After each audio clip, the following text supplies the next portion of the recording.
ഇത് ഒരു തുറന്ന സംസാരമാണ്, ഒരു അച്ഛനും മകനും തമ്മിലുള്ള ഒരു തുറന്ന സംസാരം, ബിയോണ്ട് ബ്ലഡ് ലൈൻ ആണ്. പക്ഷേ ഇതിൻ്റെ പല ചോദ്യങ്ങളും ഒരു അച്ഛൻ മകനോട് ചോദിക്കണമെന്ന് ആഗ്രഹിച്ച ചോദ്യങ്ങളായിരിക്കും, അല്ലെങ്കിൽ മകൻ അച്ഛനോട് ചോദിക്കണമെന്ന് ആഗ്രഹിച്ച കാര്യങ്ങളായിരിക്കും. പക്ഷെ നമ്മുടെ സൊസൈറ്റിയുടെ ഒരു ബോക്സിനകത്ത് പലർക്കും അങ്ങോട്ടും ഇങ്ങോട്ടും സംസാരിക്കാൻ വലിയ ബുദ്ധിമുട്ടാണ് അല്ലേ. അപ്പോൾ അതുകൊണ്ട് നമുക്ക് ഈ കൂടുതൽ ഇൻട്രൊഡക്ഷനിലേക്ക് പോകാതെ ചോദ്യത്തിലേക്ക് പോകാം. അപ്പം ഞാൻ തന്നെ ചോദിക്കാം, നീ തന്നെ ചോദിക്കുക. ഓക്കെ, അപ്പോൾ ഫസ്റ്റ് ചോദ്യം. അപ്പം എന്തായാലും ഞാനിപ്പോൾ 25 years ആയി.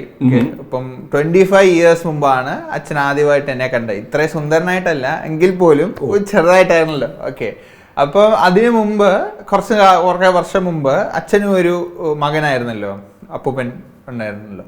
അപ്പം ആ മകനിൽ നിന്ന് അച്ഛനൊരു ട്രാൻസ്ഫോർമേഷൻ ആയിരുന്നു. മകനിൽ നിന്ന് അച്ഛൻ എന്താ പറയുക, ഒരു ഹസ്ബൻഡായി. അതിനിടയ്ക്ക് ചിലപ്പോൾ ലവേഴ്സൊക്കെ കാണും, ആർക്കറിയാം.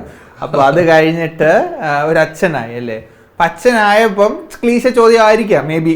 ഓക്കെ, അതായത് അന്നേരം അച്ഛന് മേ ബി എക്സൈറ്റഡ് ആയിരുന്നായിരിക്കാം. ഓക്കെ, പക്ഷെ ചിലപ്പോൾ പേടി കാണുമായിരിക്കും. ഓക്കെ, ഒരു ഫസ്റ്റ് ടൈം ഇപ്പം ഈ അച്ഛൻ ഫുൾ റെസ്പോൺസിബിലിറ്റി ആണല്ലോ അല്ലേ. അപ്പം അച്ഛൻ എന്താണ് തോന്നിയതെന്ന്? ഇത് ക്ലീശ ചോദ്യം പോലല്ല, ക്ലീശ ചോദ്യമാണ്. ഇപ്പൊ സിനിമയിലായ തന്നെ, ലോകത്തിൽ എവിടെ ആയ തന്നെ ആദ്യം വയ്ക്കുന്ന ഒരു അച്ഛനായപ്പോ എന്ത് വികാരമാണ് തോന്നിയത്? എന്നോട് ഒരുപാട് പേടിയും കൊണ്ട് ചോദിച്ചായിരുന്നു, പേടിയാണോ? ഒരിക്കലും എനിക്ക് തോന്നുന്നു ഒരു അച്ഛൻ ആകുന്ന സമയത്ത് പേടി തോന്നില്ല, അതൊരു എക്സൈറ്റ്മെന്റ് തന്നെയാണ്. ഇപ്പം അതൊരു പ്രോസസ്സ്. ആ ജനിച്ച് വീഴുന്ന ഒരു സമയം മാത്രമല്ല, ഒരു കൺസീവ് ചെയ്യുന്ന സമയം മുതൽ ആ ഒരു 9 മാസം ശിഷ്ട സമയമൊക്കെ നമുക്ക് ഓരോ ദിവസവും അച്ഛനാകുള്ളൊരു എക്സൈറ്റ്മെന്റ് ഉണ്ട്. കാരണം അതുവരെ ഒരു മതി പറഞ്ഞ പോലെ ഒരു മകനിൽ നിന്ന് ഒരു അച്ഛനാകുന്ന ഒരു പോയിന്റ് വല്ലാത്തൊരു അനുഭൂതിയാണ്.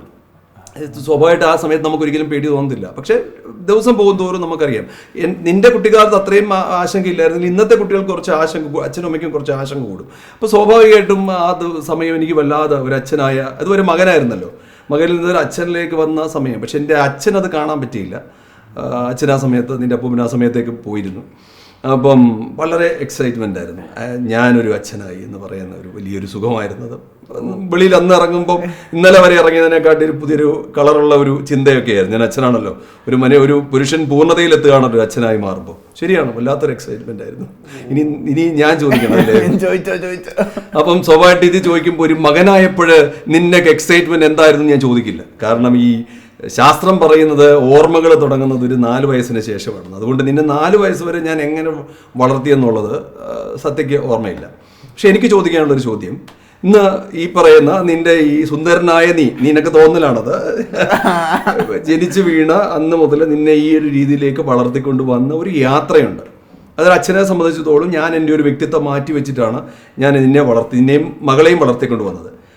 ഇന്ന് നമ്മൾ സംസാരിച്ചുകൊണ്ടിരിക്കുന്നതിന് നെക്സ്റ്റ് ഡേ ഞാൻ ഇല്ലാതായി പോയാൽ, ഞാൻ ഈ ഭൂമിയിൽ നിന്ന് ഇല്ലാതായി പോയാൽ സത്യം ശരിക്കും എന്തുവാ ആസ്വദിക്കുമോ ആ ഒരു മുഹൂർത്തം?